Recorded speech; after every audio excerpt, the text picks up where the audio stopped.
마태복음 12장 38절 38절에서 50절까지 38절에서 50절까지 한 절씩 돌아가면서 읽겠습니다. 그때 서기관과 바리새인 중 몇 사람이 말하되 선생님이여 우리에게 표적 보여주시기를 원하나이다.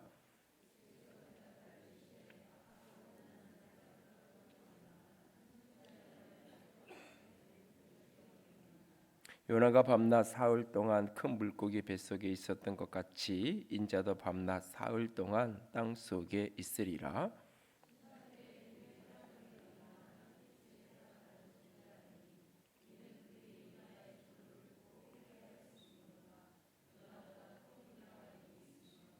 심판 때에 남방 여왕이 일어나 이 세대 사람을 정죄하리니 이는 그가 솔로몬의 지혜로운 말을 들으려고 땅 끝까지 왔음이거니와 솔로몬보다 더 큰 이가 여기 있느니라.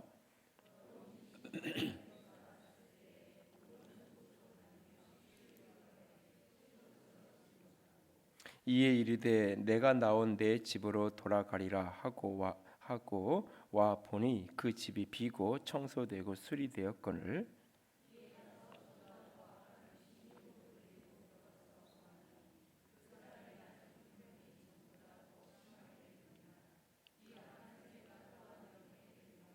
예수께서 무리에게 말씀하실 때에 그의 어머니와 동생들이 예수께 말하려고 밖에 섰더니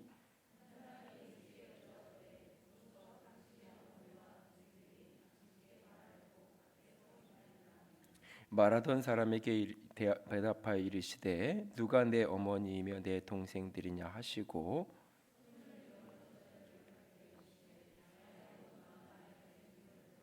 함께 읽습니다.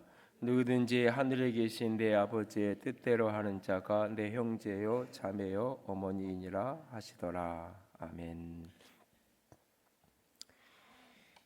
예수님께서 이제 이 당시의 바리새인들하고 논쟁적인 대화가 계속 오가고 있는 부분들을 다루어가고 있습니다. 몇몇 서기관들하고 바리새인들이 예수님께 찾아와서 표적을 보여달라고 표적을 좀 보여주세요라고 그렇게 부탁을 예수님께 하게 되어집니다. 그러자 예수님은 그 표적을 구하는 그들을 향해서 악하고 음란한 세대가 표적을 구한다라고 하면서 표적을 구하는 그들을 향해서 악하고 음란하다라고 이야기를 하십니다.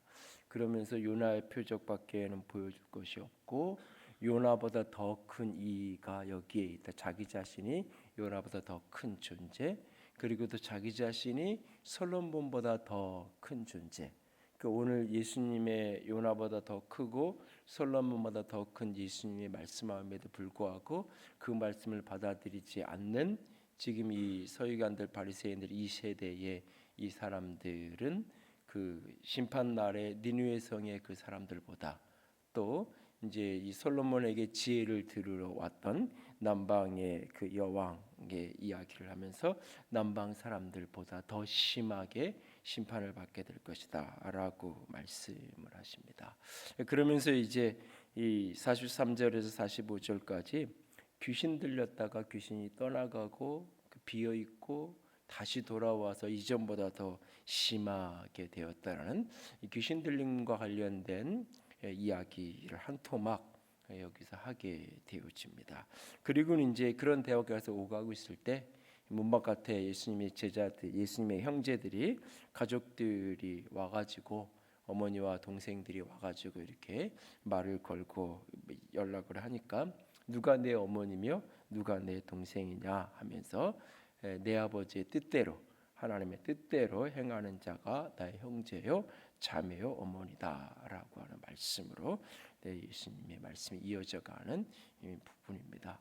사실 이 본문은 여러 부분에서 논쟁적인 많은 또 설명도 필요하고 고민도 필요한 내용들이 사실 뒤엉켜 있는 부분이에요. 크게는 이제 이 표적과 관련된 이야기, 또 귀신 들림에 대한 부분, 예수님이 귀신 들림에 대해서 조금 그래도 자세하게 설명했던, 귀신이 떠나가고 그 비어 있는데 형편이 또 비어 있는데 이렇게 깨끗이 되어 있는데 채워지지 않은 그 빈 새로 그대로 있으니까 귀신이 또 다시 자기 친구 7을 데리고 와서 형편이 더 악해졌다라는, 도대체 이것은 그래서 이전보다 형편이 더 심해졌다, 이런 부분은 어떻게 이해해야 하는 것인지. 또 예수님은 가족에 대한 문제, 아버지 뜻대로 행한 육신의 가족, 영의 가족, 예수님이 사실은 마지막에 십자가에서 어머니를 사랑하는 제자에게 부탁하고 있고, 그 장면은 한편으로는 새로운 가족의 탄생, 그러니까 요한에게 너희 어머니다라고 하면서 요한에게 법적인 어머니가 아닌데도 예수님의 어머니 요한에게 부탁하는, 혈연적인 관계가 없어도 그리스도 안에서 한 공동체로서 걸어가는, 그래서 새로운 가족의 탄생에 대한 이야기인 동시에 예수님 자신이 육신의 어머니에 대한 자기 책임을 마지막까지 하기 원하는 모습. 그리고 또 예수님이 부활하신 이후에 자신의 육신의 동생이었던 야고보를 찾아가서, 그때까지 예수님 육신으로 살아있는 동안 예수님을 메시아로 하나님의 아들로 믿지 않았던, 제자의 무릿속에 오지 않고 늘 그 겉에서만 맴돌던 그 동생을 찾아가서 직접 만나 당신의 부활의 모습을 보여주게 되고, 그때 그가 부활의 예수님을 만나가 저분이 단순히 내 형이 아니구나, 육신적인 내 형이 아니라 저분이 하나님이시구나라는 것들을 이제 야고보 깨닫고 믿고 받아들이게 되고, 그 사람이 바로 이제 초대교회의 중심의 역할을 하게 되는 야고보서의 저자도 아마 그 사람일 거고요. 그렇게 이어지는, 그러니까 어떻게 보면 육신의 가족을 없애는 것 같지만 동시에 존중하고 있는 그런 역설적인 모습들의 관계 속에서 오늘 본문의 메시지도 여러 가지 생각을 하게 하는 부분이 있습니다. 특별히 오늘 좀 더 이 표적에 대한 이야기를 중심으로 이야기를 좀 나누고, 시간이 좀 더 되면 뒤에 부분도 나누고 그렇게 하려고 합니다. 이 사람들이 예수님께 와서 표적을 구하고 있어요. 표적, 사인이죠. 무언가 당신이 하나님으로부터 왔다라는 그런 증거, 그러니까 당신이 하나님의 아들이라는 증거, 메시아라는 구원자라는 그런 사인을, 증거를 보여달라라고 하는 거죠. 그 물음 속에는 기본적으로 어떤 기적의 역사, 초월의 역사, 예수님 당시에는 뒤에 이제 이 어머니가 오고 뭐 이런 부분들도 사실은 이제 이 전체적인 배경과 흐름을 보면 그 육신의 어머니와 동생이 자발적으로 온 것이기보다는 이 바리새인 이런 사람들이 이렇게 추동을 해서 이렇게 찾아오게 되었던 느낌들이 전체적으로 있어요. 그러니까 그런 상황 속에서 예수님이 하나님의 아들이라는 것을 이제 이렇게 부정하고 받아들이지 않으려는 그런 어떤 기본적인 전제를 갖고 있는 사람들, 내면에서는 믿지 않으면서도 표적을 보여달라고 지금 이야기하는 사람들. 사실 앞에서 예수님께서 지금 이제 이 12장 안에서 무슨 일을 행했냐면, 안식일에 회당에서 예수님께서 이 손마른 사람, 병든 사람을 고치는 일을 예수님이 하셨던 이야기가 등장하고, 그랬더니 안식일에 기적을 행했다고 시비를 걸죠. 그러면서 예수님이 자신이 안식일의 주인이라고 말하고 뭐 이런 이야기들이 이렇게 오가면서, 앞에 보면 이제 14절에 바리새인들이 예수님을 어떻게 하면 죽일 수 있을까? 예수님이 당신이 하나님이시고 당신이 안식일의 주인, 진정 안식을 주시는 생명의 주인이라고 선포하시고, 그 생명의 주인이 된 샘플로 손 마른 자, 장애 있는 사람을 온전케 하시는 일을 하실 때 오히려 그것 때문에 예수님을 죽이려고 하는 그런 어떤 상황이 벌어지고 있는. 그리고 또 그 뒤에 장면이 22절 이하에 보면 귀신 들려서 눈 멀고 말 못하는, 귀신 들려서 눈이 멀고 말을 못하는 사람을 예수님께서 그 귀신을 쫓아내므로 눈을 뜨게 하고 말하게 했어요. 그랬더니 이 바리새인들이 뭐라고 이야기하냐면, 그 24절에 그걸 듣고는 귀신의 왕 바알세불로 힘입어 귀신을 쫓아낸다. 예수님이 이 귀신의 왕을 힘입어서 이 귀신을 쫓아낸 거다. 예수님이 눈 멀고 이 말 못하는 귀신 들려서 그런 사람을 온전케 했더니 저 귀신 들려가지고 더 센 귀신에 들려가지고 저렇게 하는 거다라고 이야기하잖아요. 사실은 그 그 육체적으로 장애가 있는, 그냥 뭐 손이 삐뚤어져서 손이 마비가 왔든지 그것을 온전케, 마비가 온 걸 누구나 다 보고 아는 그 사람 마비 있는 거, 사람들이 다 있는 곳에서 예수님께서 온전케 했어요.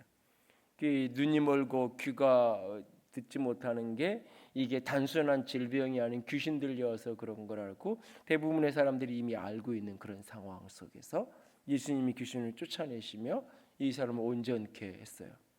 어찌 보면 이것보다 더 큰 기적이 어디 있겠어요?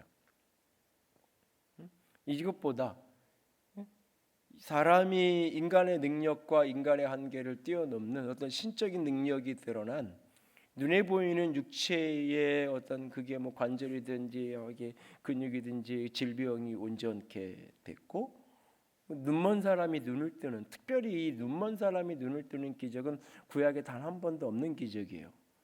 구약 성경에 죽은 사람이 살아나는 기적은 있어도 눈 뜨는 기적이 없어요. 그래서 전통적으로 유대인 랍비들은 메시아가 오시면 그가 하실 대표적인 사역 가운데 하나가 뭐냐면 눈을 뜨게 하는 사역이에요. 하나님의 아들, 하나님이 주신 그분 메시아가 오면 선지자가 죽은 자를 살리고 그런 엘리야나 이런 엘리사나 이런 역할을 해도 구약 어디에도 눈뜬 소경을, 맹인을 눈뜨게 한 장면이 없단 말이야. 근데 예수님이 지금 눈을 뜨게 하잖아요. 어쩌면 자기들이 알고 있는 그런 선지식, 곧 선입관으로 보면 저분이 메시아인가? 이렇게 가야 자연스러운 거예요. 그런 질문을 눈뜨게 했다면 이분이 진짜 하나님이시는데 그리스도 메시아일 수 있는데, 그런 어떤 긍정적 태도로 예수님께 다가가야 되는 게 맞는데 오히려 예수님을 향해서 귀신 들렸다고 이야기하면서 오히려 예수님을 죽이려 하고 적대적인 태도를 취하잖아요. 그런 바리새인들이, 이게 이제 사실은 장면의 흐름이 이해가 안 되니까 어떤 성경학자들은 앞에 있는 바리새인하고 뒤에 있는 바리새인하고 사람은 다른 사람이다, 전혀 이렇게 그룹에 관계없는.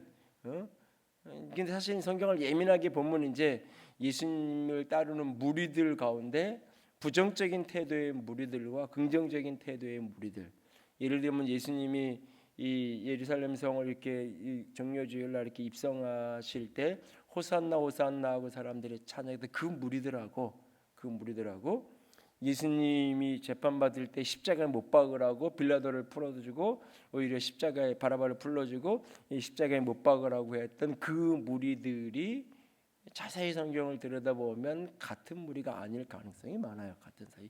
이 사람들은 동원된, 예를 들어 우리가 똑같이 시위를 해도 뭔가 정치적인 이슈든 무슨 이슈를 시위를 하는데 이렇게 돈 주고 아니면 이렇게 뭐 이렇게 동원해 가지고 하는 그룹이 있고 자발적으로 모여드는 그룹이 있고, 같은 시위를 했는데 그 청중들이 백성, 국민, 무리 이런 표현들은 같은 표현이지만 내부적으로 들어가면 다른 사람들이잖아요.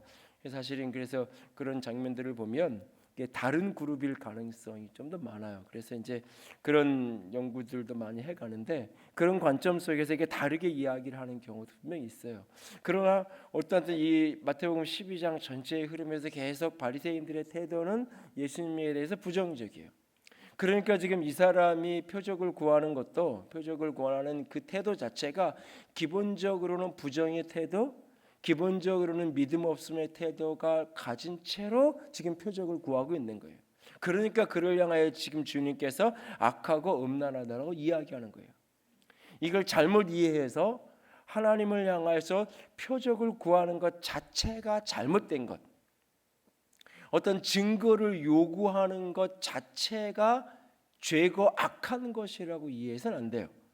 그러니까는 내가 믿음이 없고 믿음의 연약한 표현으로 하는, 연약한 믿음의 표현으로서 어떤 믿을 만한 증거를 보여달라고, 사인을, 증거를 보여달라고 하는 것에 대해서 성경은 종종 하나님이 그것에 대해서 응답하세요.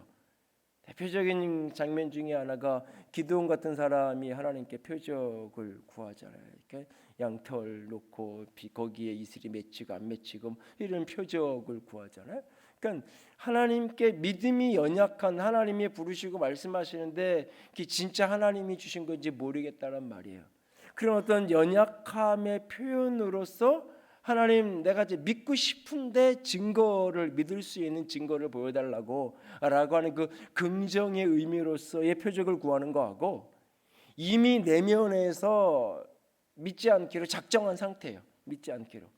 표적이 앞에 있었음에도 불구하고 그것을 믿지 않겠다라고 마음을 품은 채로 표적을 달라고 이야기하는 것에 대해서는 하나님은 오늘 악하고 음란한 모습이라고 이야기를 하고 계신단 말이죠. 그러니까 사람들이 기본적으로 오늘날 성경시대나 또 지금이나 사람들이 기대하는 대표적인 표적이 있다라면 크게 두 가지예요.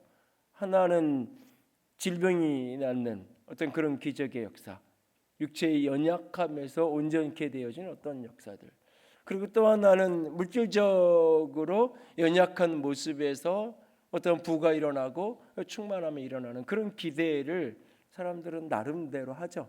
나름대로. 그래서 믿음의 여정 속에서 그런 기대를 하기도 하고 그런 기도를 하기도 하고 때로는 그렇게 기도하라고 때로는 충동을 하기도 해요. 병원 가서는 기도하면 당신 하나님이 고칠 수 있다고 그렇게 이야기하고 기도하기도 하고 또 그렇게 하잖아요. 분명히 가난하고 힘든 사람에게 기도하고 하나님께 하면 하나님이 복 주신다고 분명히 이야기하고, 그러나 그것이 믿음을 시작하는 어떤 계기, 하나님에 대해서 관심을 갖는, 예수님에 대해서 관심을 갖는 하나의 계기점은 될 수 있어요. 분명히.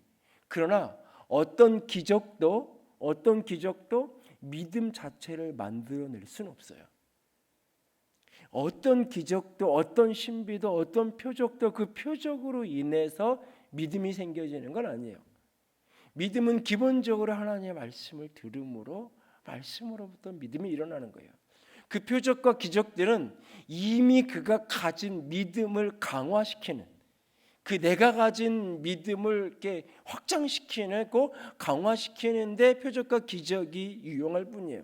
그래서 제가 이런 기적을 체험했어요, 내가 이런 신비를 경험했어요, 여기서 이야기를 하면 오늘 이 설교를 어떻게 시작을 할까 고민하다가 떠오르는 몇 가지 내가 개인적으로 경험했던 어떤 기적, 표적 그 이야기를 하면서 시작할까 했다가 이게 또 녹음이 다 되는 거니까 또 이 중에 어떤, 그래도 금요일날 나온 분들은 대부분 긍정적으로 이렇게 나도 저런 거 체험하고 싶다 이런 식으로 반응하겠지만, 또 어떤 분은 이 목사님 이상해진 거 아니야 뭐 이럴 수도 있고, 이걸 또 이렇게 그냥 방송으로나 이렇게 듣는 분들은 또 이렇게 질문도 사실 할 수 있고, 사실은 어떤 기적의 이야기를 들어도요 결국은 내 속에서 긍정의 마음, 믿음의 마음을 가지고 들으면 그것이 내 믿음을 강화시키는 도구가 될 수 있고 축복이 되지만, 내가 기본적으로 믿지 않는 불신앙의 마음의 상태에서 어떤 도움도 사도 되지 않아요. 기적을 체험하는 것들, 그것이 복음서 전체가 증명하는 거예요. 복음서 전체가. 그러니까 예수님이 수없이 기적을 행하는데 그 기적에 대한 청중들의 반응은 늘 둘로 나눠지잖아요. 요한복음에서 사람들이 바리새인들이 예수님을 죽이려고 아주 직접적으로 결심하는 장면이 여기 마태복음 12장에서 죽이려고 모의했다라고 하는 것처럼 직접적인 계기가 된 게 어떤 사건이냐면 나사로를 살리는 사건이에요. 죽은 사람을 살렸어요. 죽은 지 나흘 된. 그러니까 죽음이 최종적으로 확인된 거예요. 3일장을 치르는 게 죽음을 확인되는, 요즘에는 의술이 발달돼서 죽은 게 확인이 되고 죽음이 확인되면 바로 그냥 냉동고에 집어넣으니까 오진에 의해서 안 죽은 사람을 죽었다고 오해해도 그냥 냉동고에서 죽잖아요. 근데 옛날에는 그렇지 않은 일이 있었단 말이에요. 사람의 가사 상태 이런 상태가 있었고, 죽은 줄 알고 갔다가 내다 버렸는데 툭툭 털고 일어나고, 성경에도 등장하잖아요. 사도행전에 바울이 죽은 줄 알고 내다 버렸는데 툭툭 털고 정신 차리고 일어나가지고 자기가 핍박했던 그 성으로 다시 또 되돌아가가지고 거기서 전도하고, 그런 일이 있잖아요. 그래서 이 3일장을 치르는 거예요. 그 시간을 동안 사실은. 그래서 흔하지 않지만 가끔은 뭐 이렇게 그렇게 죽은 줄 알았는데 다시 살아났다고, 이런 이야기가 마치 전설처럼 뭐 이렇게 들려오는 이야기들이 동네마다 가끔은 있어요. 믿거나 말거나 알겠지만 뭐 그런 일들이 이게. 그런데 나흘이 됐단 말이에요. 누가 봐도 분명한 거, 예수님이 의도적으로 늦게 가시잖아요. 의도적으로 그가 죽게 생겼다는 것을 아시고도 의도적으로 예수님이 늦게 가 죽음의 최종적으로 확인되고 점검된 모든 걸 확인되고 나서 그리고 예수님이 가서 살렸단 말이에요. 죽은 자를 살리는 기적이 일어나는데 어떤 사람은 예수 그리스도의 발 앞에 엎드려져서 내가 곧 생명이라고 말씀하시는 그분의 말씀을 믿음으로 받아들이고 살아서 나를 믿는 자는 죽지 않고 영생할 것이라고 영원한 생명의 주인, 육신의 생명뿐 영원한 생명의 주인이라고 믿고 받아들이는 사람이 있는가 하면 어떤 사람은 예수를 죽여야 되겠다고. 그러니까 그 기적 자체를 의심하는 게 아니에요. 저거 가짜야, 저거 쇼하는 거야, 이 얘기가 아니라 그게 진짜라는 거 알아요. 그래도 안 믿을 수 없는 거예요. 믿기 싫은 거예요. 오히려 사람들이 막 예수님 주변으로 모여드는 게 더 짜증나고 화나는 거예요.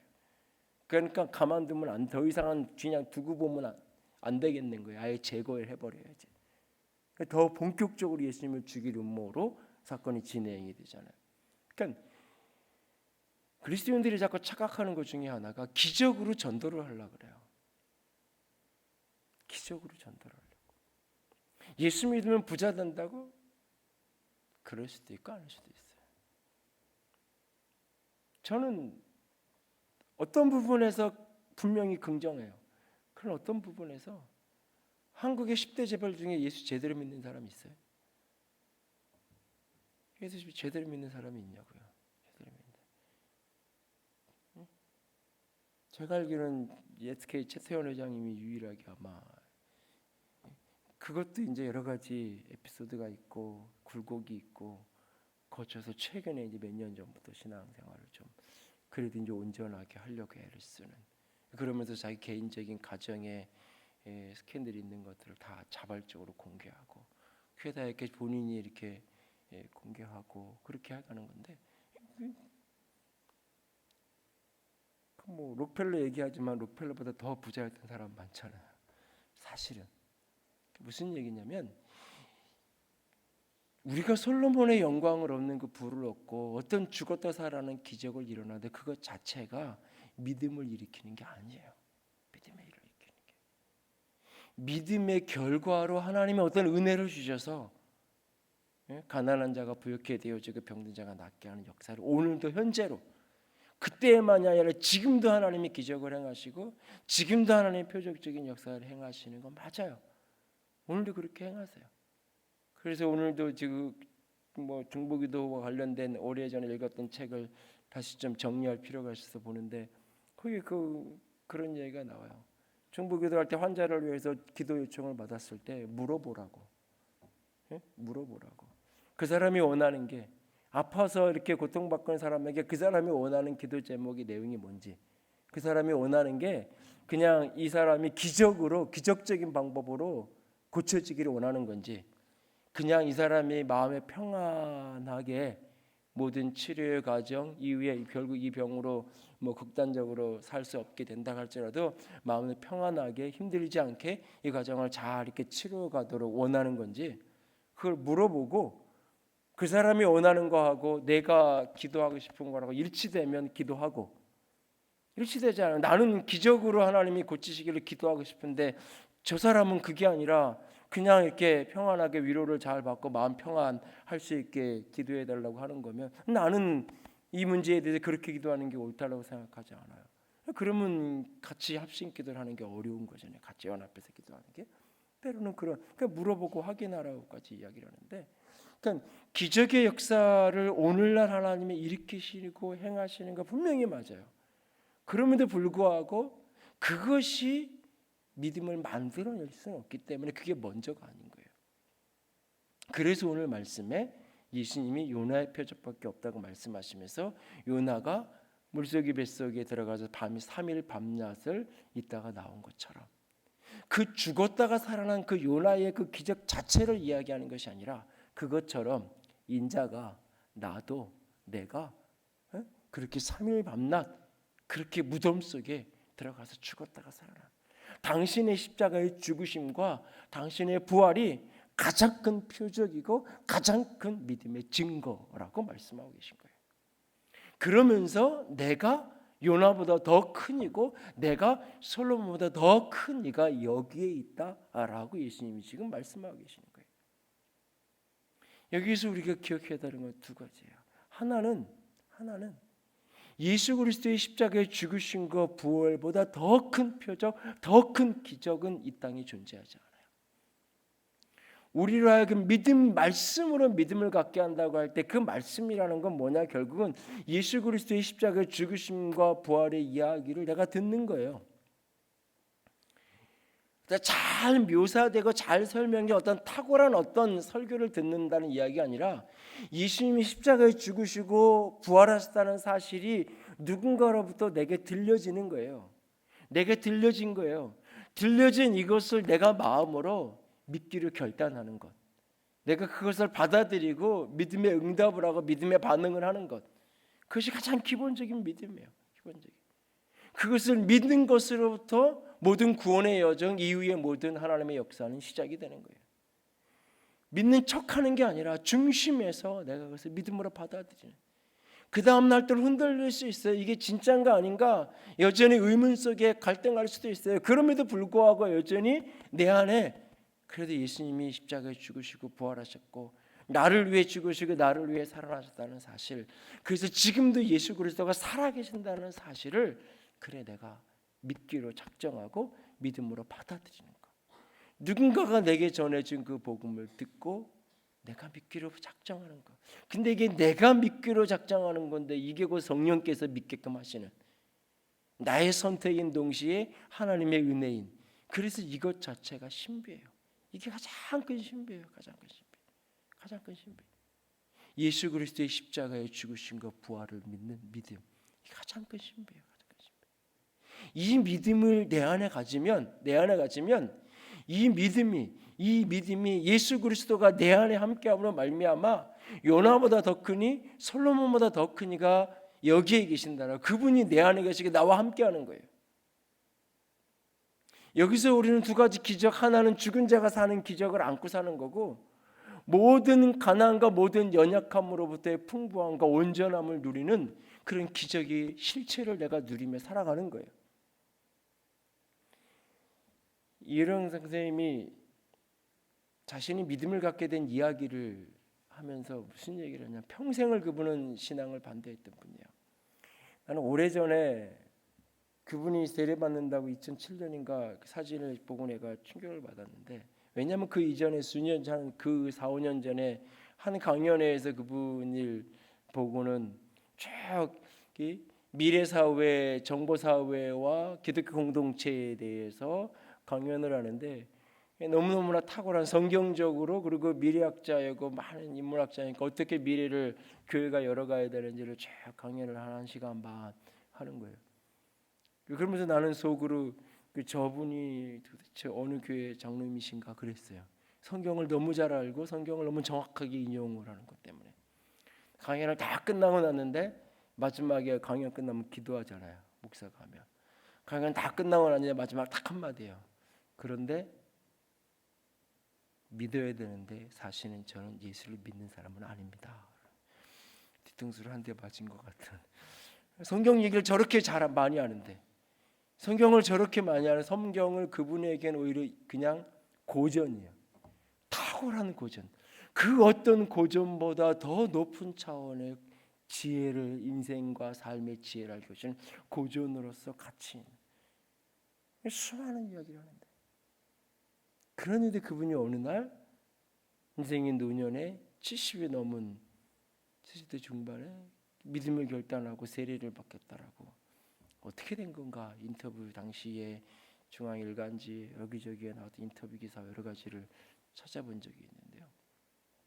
최근에도 그분이 이제 마지막 이제 죽음의 여정, 한 번도 가보지 않은, 누구도 가보고 나서 기록할 수 없는 그 마지막 길을 기록하겠다고 이제 모든 항암 치료나 이런 것을 받지 않고 이제 수술을 한 올해만 수술 한 3번 하셨는데, 마지막 그 이제 정리를 하면서 살아서 마지막 인터뷰를 하는 걸 거라고 하면서 인터뷰가 나와 있는데, 그 인터뷰 속에서 그런 얘기를 해요. 자기는 자기 딸이 자기 딸이 가장 절박하게 나를 찾을 때 아빠는 늘 그의 아이에게 없었는데, 그 아이가 이혼을 이혼을 하기 전에 슬프고 힘든 걸 단 한 번도 아빠한테 얘기한 적이 없고, 이혼을 하고도 그냥 이혼했어. 그게 하나가 전부였던 아이가 어느 날 아빠에게 예수 믿으라고 나를 찾아와서 사정을 하면서 설득을 하는데, 한 번도 내게 그래 적이 없는 아이가, 딸아이가 나한테 와서 이야기를 하는, 그러면서 자기가 만난 그 하나님에 대한 이야기를 하는데, 아빠가 해주지 못한 일들을 하늘아버지가, 육신아버지가 함께하지 못했던 수많은 일들을 함께하면서 수많은 인생의 곡절을 겪어가는, 사고로 아들을 잃기도 하고, 아들이 ADHD 받아서 수많은 그 판정 받아서 지금은 뭐 웬만하면 좀 정신 조금 이렇게 좀 이렇게 빠릿빠릿하고 좀 이렇게 뭐 옛날에 좀 이렇게 부산한 애들은 다 ADHD라고 이렇게 그냥 이렇게 몰아서 하지만, 예? 그 시절엔 그 진단이 나오기가 굉장히 희박하고 굉장히 소수예요. 아주 심각. 그러면서 그 모든 상황 속에서 한 번도 아버지에게 이야기를 하죠. 근데 그 모든 시간을 견디며 이겨낼 수 있는 힘이 하나님이 도와주셨다. 그 이야기를 들으면서 꺾이죠.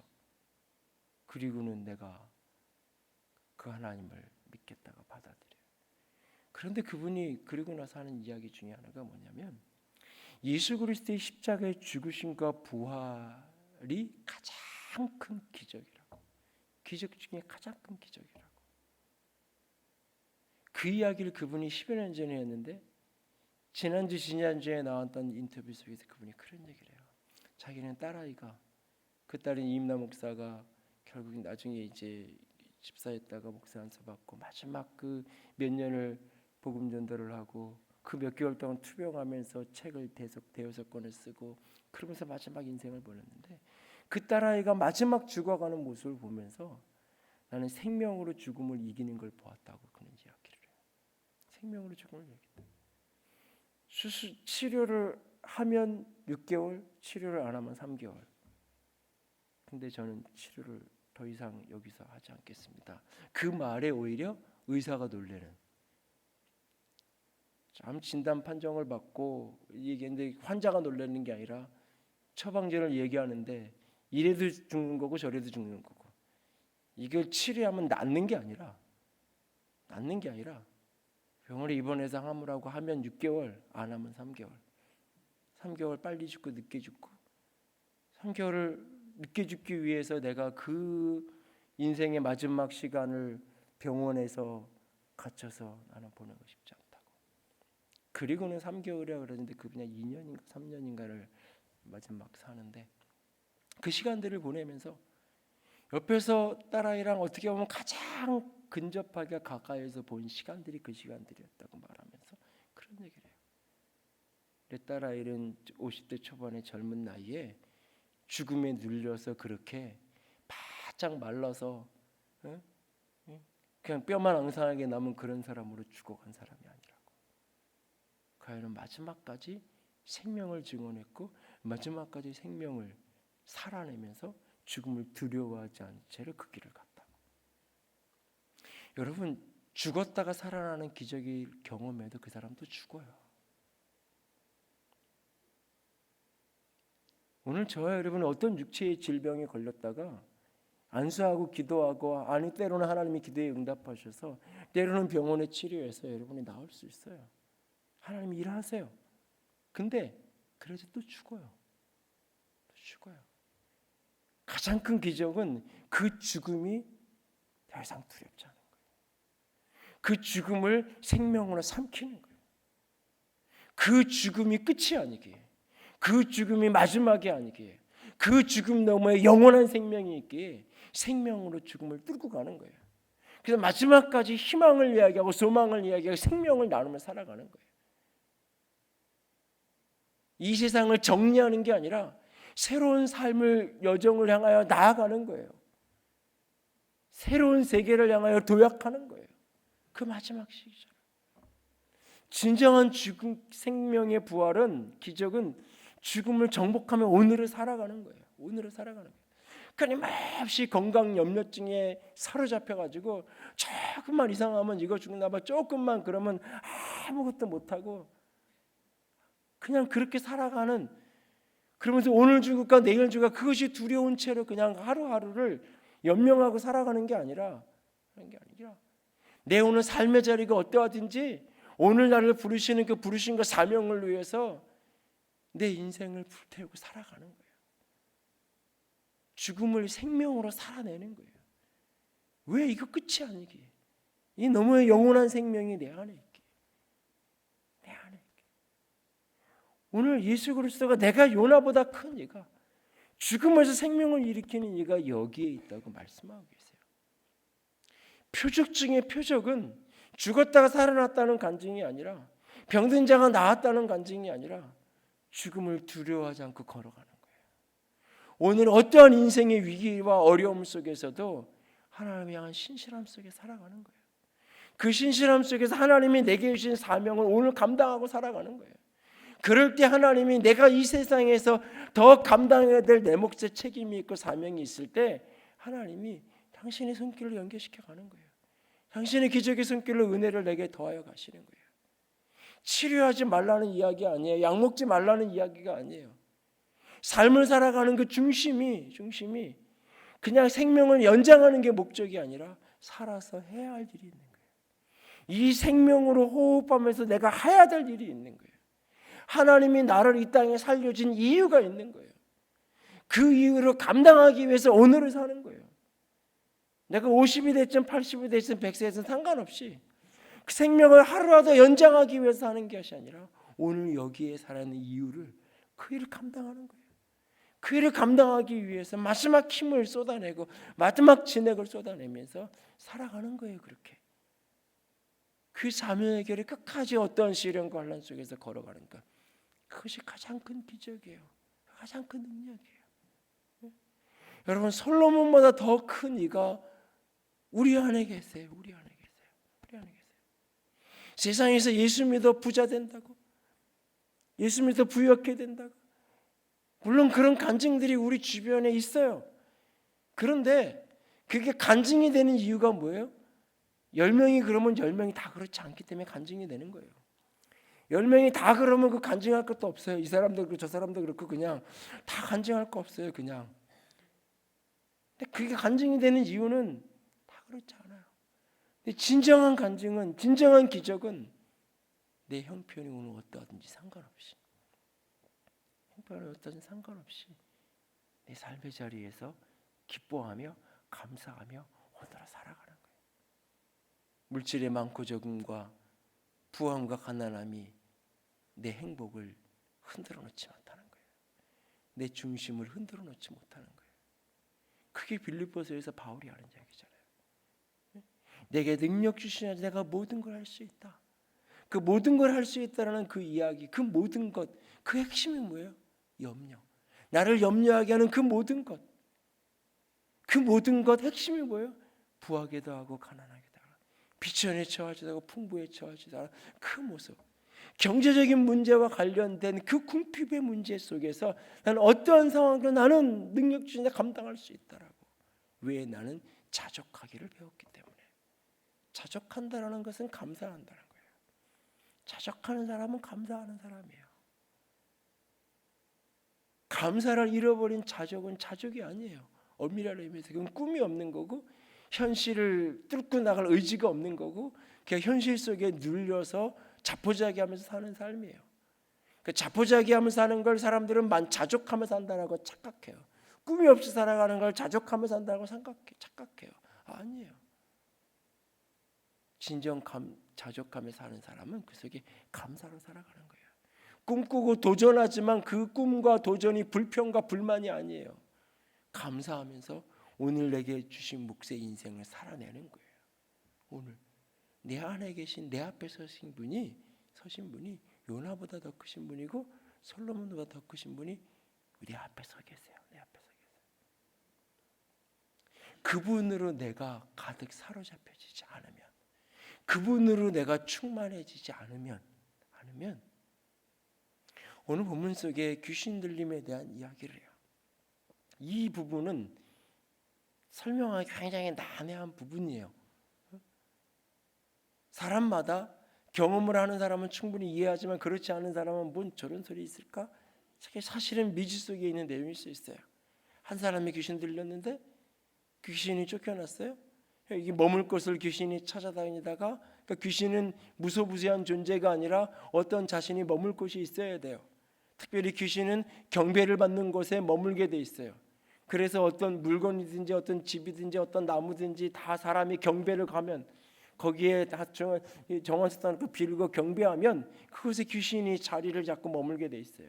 사람이든지 장소이든지 때로는 어쨌든 귀신이 머물 곳을 찾다가 두리번거리다가 머물 곳이 없어가지고 자신이 머물고 있던 그 사람에게로 다시 온 거예요.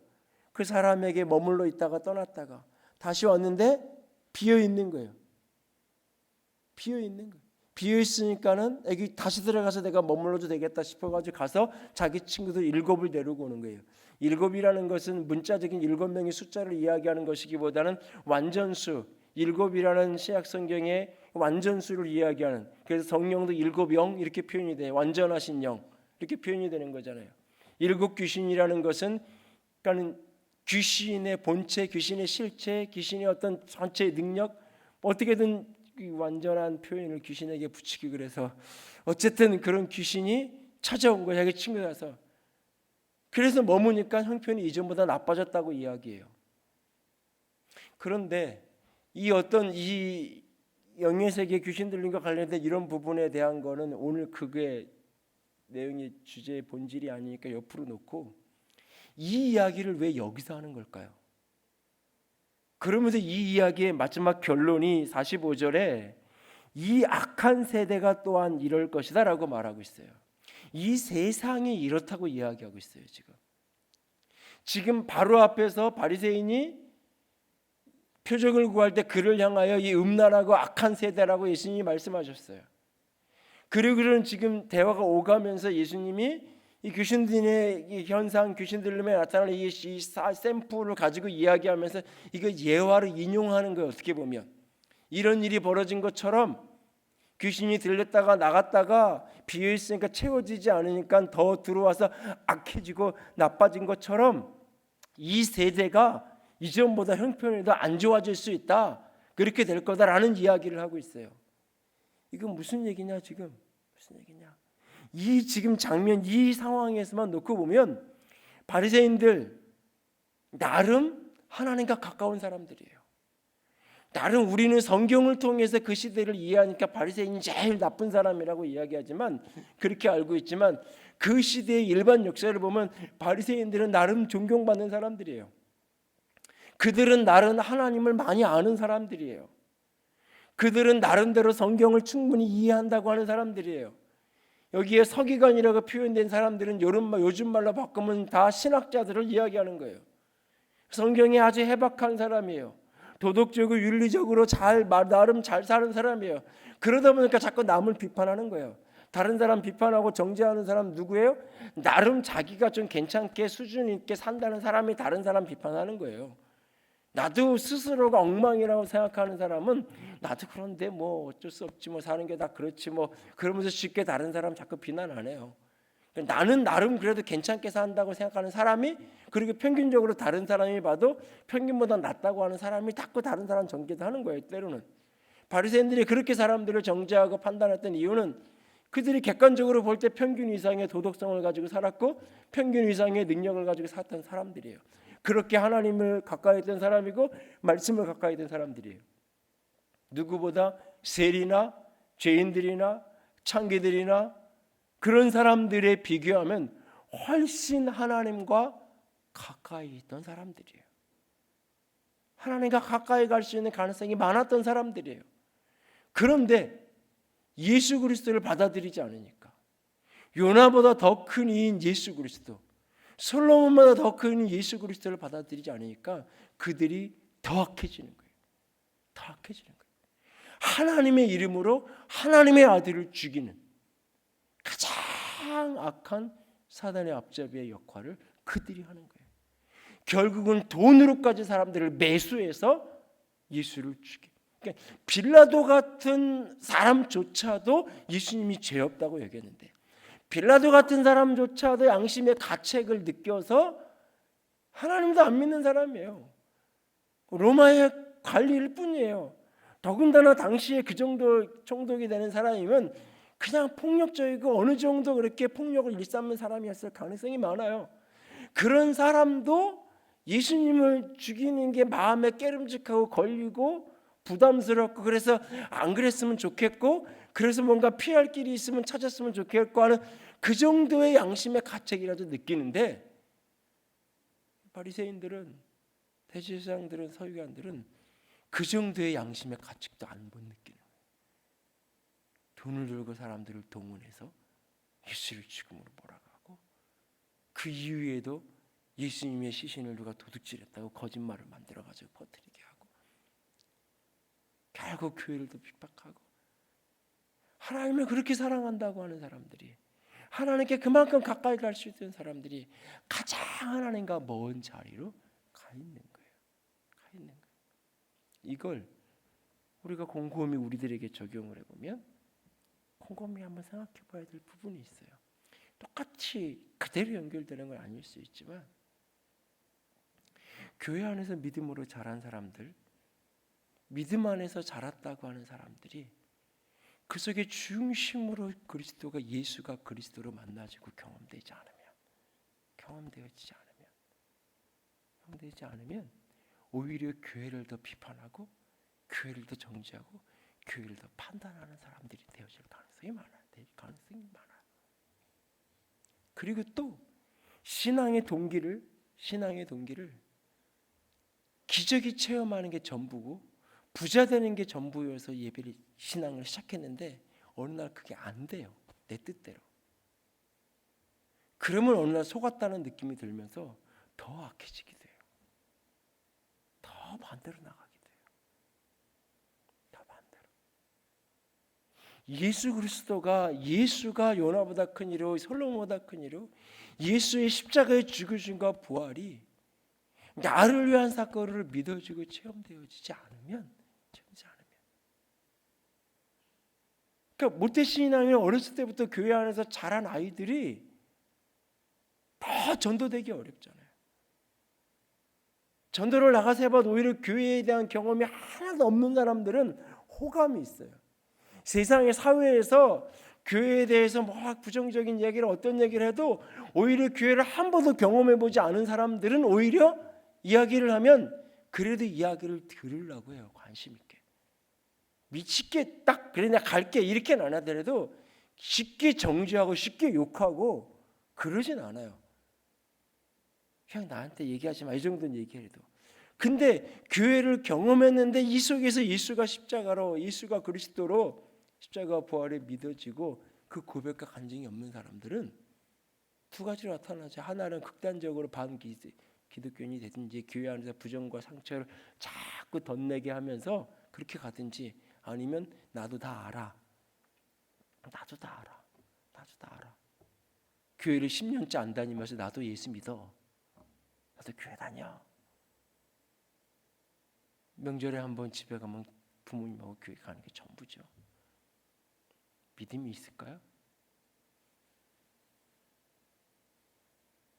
오늘날은 가나안 성도라는 표현으로 교회 안 나가고 신앙하는 사람들이 오히려 개혁적인 신앙인이고 다 신앙생활 잘하는 사람들이고, 지역교회에서 열심히 교회에 헌신하고 섬기는 사람들은 다 미련한 사람이고 생각도 없는 사람이고 다 개혁적인 마인드도 없는 사람이고, 이런 식으로 자꾸 교계 언론이나 이런 이야기들이 돌아다니지만 사실 그렇지 않아요. 가난한 성도로 그 세대에 사는 사람이 본인은 개인적으로 기도하고, 본인은 개인적으로 성경 보고, 본인은 개인적으로 믿음을 혹 지킬 수 있을지 몰라요. 그러나 그 다음 세대는 99% 세상을 갈 수밖에 없는 거예요. 그런 부모 밑에서 자란 그 다음 세대. 믿음 안에서 자란 사람들 속에 예수가 그리스도로 이게 고백이 되지 않으면, 그 여러분들은, 여러분의 자녀들이 이런 얘기를 할 때마다 참 가슴앓이하고 본인 자녀들이 잘 나와야 되는데 신앙생활 안 하니까 가슴앓이를 늘 하시는 분들이 계셔서 이야기할 때마다 사실은 이렇게 자꾸 눈에 밟히고 그러는데, 사실은 누구보다도 기도하고 누구보다도 더 하는데도 내 맘대로 안 되잖아요. 마음대로 안 되는데, 할 수만 있으면 어렸을 때 매년 복음을 전하세요. 매년 영접 기도를 시키세요. 한 중학교 정도 때까지는 매년. 그래서 여러분 가슴에 어느 날 불행한 사고가 일어나서 아이가 세상을 떠나도 그 절망과 아픔 속에서도 천국에서 만날 수 있다는 확신이, 어떻게 아는데? 교회 다녔잖아, 나랑 같이 교회 다니, 이게 아니라 어떻게 아는데? 그 아이 예수 믿는 아이야. 이렇게 분명히 여러분들이 말할 수 있는지, 분명히 여러분이 말할 수 있는지 부모가 확인해야 돼요. 믿는 것 같은데 안 믿는 아이들이 너무 많아요. 믿는 것 같은데. 저는 청신에서 제가 아이들을 그 선교회에서 대학 간사로 몇 년 있을 때, 그때는 세례 증명서가 입학 원서에 들어가야 돼요. 과에 상관없이. 과에 상관없이 세례받은 증명서가 들어가야 입학 원서 접수가 됐었어요. 그게 종교차별 뭐 그래가지고 지금은 이제 다 서류가 빠져 있는데, 10명 있으면 5명은 목사님 아들 딸이고 4명은 장로님 권사님 아들 딸이고요. 1명이 집사 아들이에요.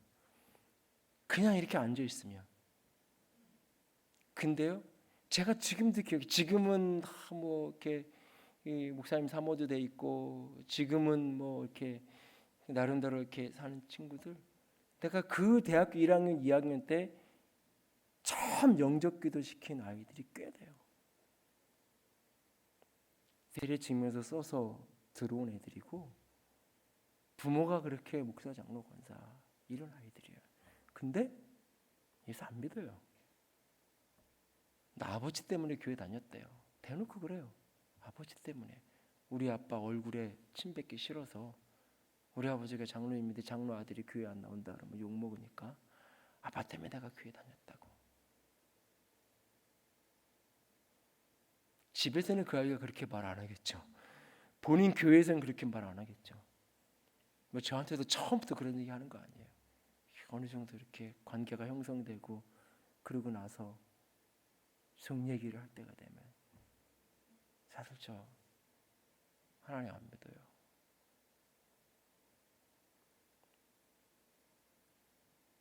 말로 뱉지를 않는 것뿐이지 이 속에서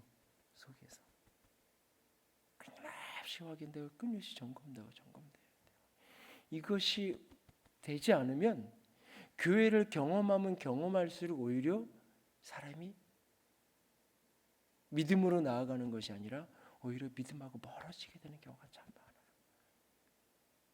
예수가 십자가가 알아지고 깨달아 믿어지고 성경도 봐야 성경이 구원의 복음으로 받아들여지는 건데, 그렇지 않은 채로 자꾸 공부를 해야 지식만 자꾸 쌓이는 거예요. 자꾸 판단하는 사람만 되는 거예요. 판단하는 사람. 예수가 어떤 분이신지가 중심으로 믿어져야 돼. 그리고 어느 날 우리가 늘 기억해야 될 게, 죽은 자가 살아나고 가난한 자가 부자가 되고, 그것이 우리의 전부가 아니에요. 그것이 먼저가 아니에요. 그것으로는 믿음을 만들어낼 수 없어요. 오직 믿음으로 그를 붙드는 게 먼저예요. 여러분들 안에 예수가 살아있나요? 여러분들 안에 예수가 솔로몬보다 더 큰 분이고 요나보다 더 큰 분이라는 걸 분명히 믿고 오늘을 살아가고 계신가요? 오늘 여러분 중심에 그 예수가 살아있는 우리가 될 수 있게 원합니다.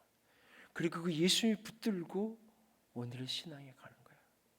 그럴 때 그 믿음이, 그 부활의 믿음이 우리로 하여금 죽음을 정복하며 살아가게 하고 어떤 연약함도 극복하면서 살아가게 만드는 거예요. 저와 여러분과 함께 하시는 분이 요나보다 큰 분이고 솔로몬보다 큰 분이에요. 그분을 내가 오늘 나의 구주로, 나의 주로 믿고 오늘을 살아가는 거예요. 그 주님과 오늘도 동행하며 승리하는 여정을 살아갈 수 있기를 주님의 이름으로 부탁을 드립니다.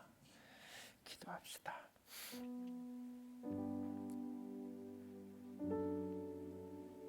이 시간 오늘 기도할 때 먼저는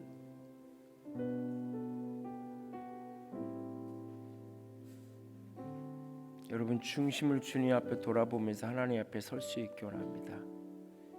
나는 예수님이 요나보다 더 큰 분으로 믿고 있는지, 나는 예수님을 솔로몬보다 더 큰 분으로 믿고 있는지, 예수 그리스도의 십자가의 죽으심과 부활의 그 역사가 어떤 죽음에서 일어나는 기적보다 더 큰 그 기적이었다라고, 표적이었다고 믿고 있는지, 예수 그리스도의 십자가의 죽으심과 부활이 어떤 세상에 믿는 사람의 표적, 증거보다 더 큰 증거라는 것을 분명히 믿고 오늘을 살아가고 있는지 다시 한번 점검하고 돌아보고 다시 한번 그 십자가의 죽으심과 부활 앞에 여러분 자신이 설 수 있기 원합니다.